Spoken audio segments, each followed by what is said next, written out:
دار الحجر من أقدم القصور اليمنية القديمة البديعة، بني على صخرة ضخمة قبل حوالي 2700 عام.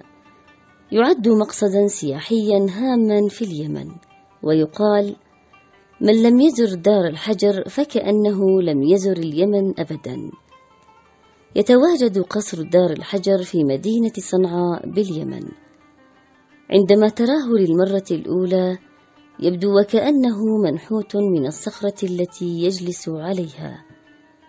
تجلت فيه عبقرية الإنسان اليمني ودقة التصميم وجمال وروعة فن العمارة اليمنية التي تجعل الزائر في غاية الإدهاش. هذا القصر الأعجوبة الذي تم بناؤه كمنزل صيفي بديع في قلب وادي ظهر، وعلى بعد 10 أميال فقط من العاصمة اليمنية صنعاء. هنا يقف قصر دار الحجر، والمعروف بقصر الإمام الحجري. في الثلاثينيات من القرن الماضي كان الإمام يحيى يحكم البلاد، وقام بترميم هذا القصر الحجري ليكون منزلا صيفيا له ولعائلته. تتفاوت الروايات حول بناء وتأسيس قصر دار الحجر، والذي يقبع وسط بيئة خضراء هادئة وجميلة. وبحسب أقوال بعض المؤرخون فإن قصر دار الحجر كان قد بني فوق قصر سبئي قديم كان يسمى بحصن ذي سيدان. ويعود تاريخ بناء القصر إلى القرن الثالث قبل الميلاد، حيث ورد ذكره في نقش النصر. وتعرض قصر دار الحجر للهدم عشرات المرات، إلا أنه كان يتم بناؤه مرة أخرى، فقد تم إعادة بناء القصر في عهد الإمام الناصر بن علي بن العباس الملقب بالإمام المنصور بالله عام 1735 ميلادية، أي قبل 3 قرون تقريبا. وكان للقصر 5 طوابق اندثرت مع تقادم الزمان. وفي عهد الإمام يحيى تم ترميم القصر وإضافة دور مبني من الياجور ليحتوي القصر على 7 طوابق ويتضمن من عدة شرفات،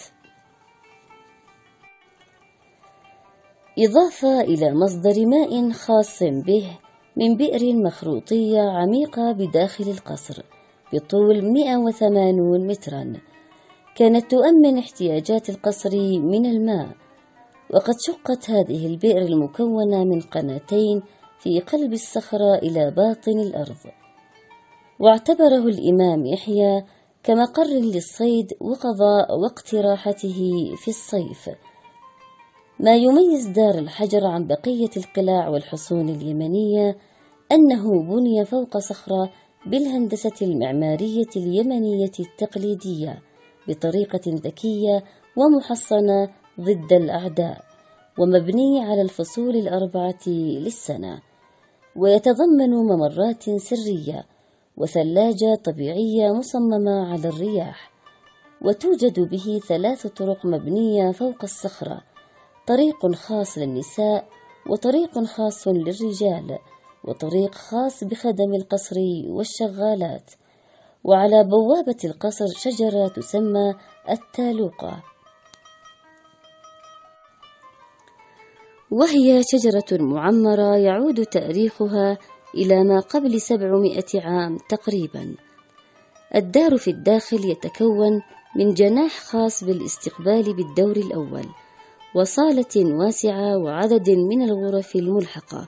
وفي الدور الثاني الذي يتم الصعود إليه عبر سلم منحوت في الصخرة توجد شرفة توصل الزائر إلى رواق خارج الدار، لكنه متصل به في نفس الوقت.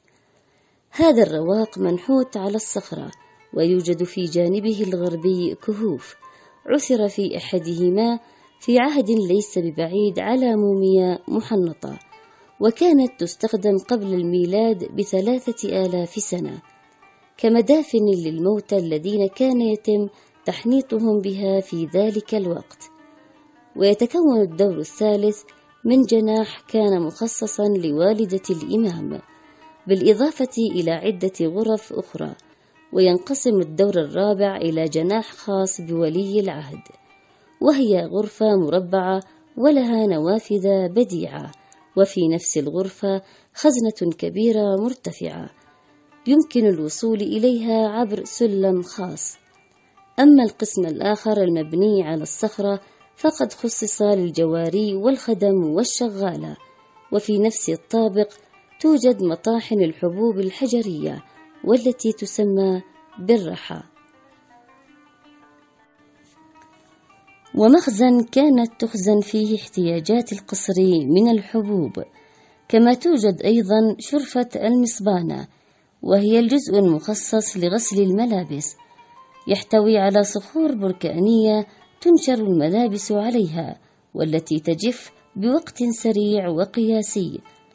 الطريق إلى الطابق الخامس ينقسم إلى قسمين: قسم يؤدي مباشرة إلى الطابق السادس، حيث الجناح الخاص بالإمام دون أن يمر بالطابق الخامس، والمخصص مع جزء من الطابق السادس لأجنحة النساء، والذي يتكون من غرف للنوم وديوان واسع وغرف عديدة ملحقة.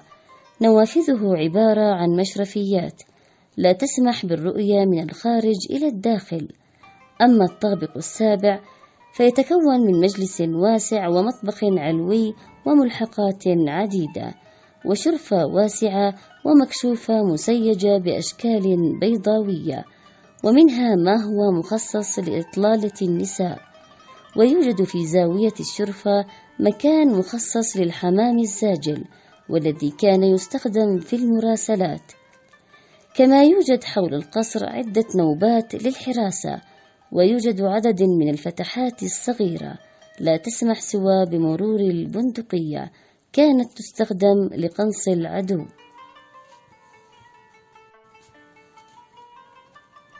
امتزجت ألوان واجهات قصر دار الحجر بالطبيعة الساحرة، وتشكلت أركانه معها كقطعة معمارية رائعة.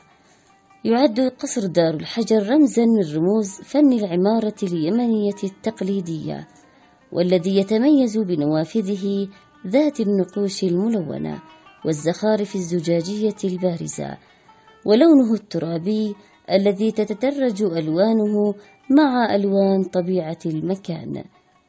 يعتبر قصر دار الحجر مصدر دخل لأبناء منطقة وادي ظهر، والذين يمارسون نشاط الإرشاد السياحي، كما يعمل البعض منهم في بيع التحف والفضيات، وكذلك الفواكه والخضروات كالخوخ والرمان والعنب، وكل ما يزرع في المنطقة من خيرات الطبيعة.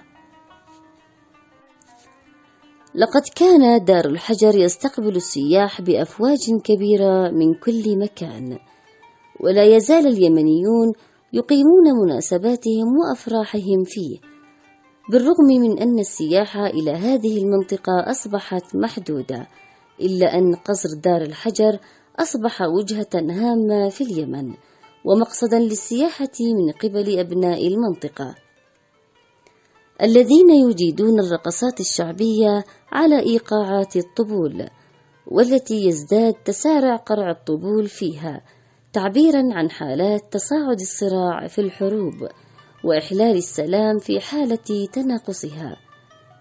وتشرح ما يدور وراء بناء هذا القصر الشامخ وتاريخه الضارب في قدم تاريخ اليمن السعيد، ليبقى دار الحجر رمزا لدهاء الإنسان اليمني والجمال المصنوع بأيدي يمنية أصيلة. انتظرونا في حلقة جديدة من برنامج رحال، ولا تنسوا تفعيل زر الجرس والاشتراك بالقناة ليصلكم كل جديد. كنت معكم من الإعداد والتقديم هيام الكحيلي. دمتم في رعاية الله وحفظه.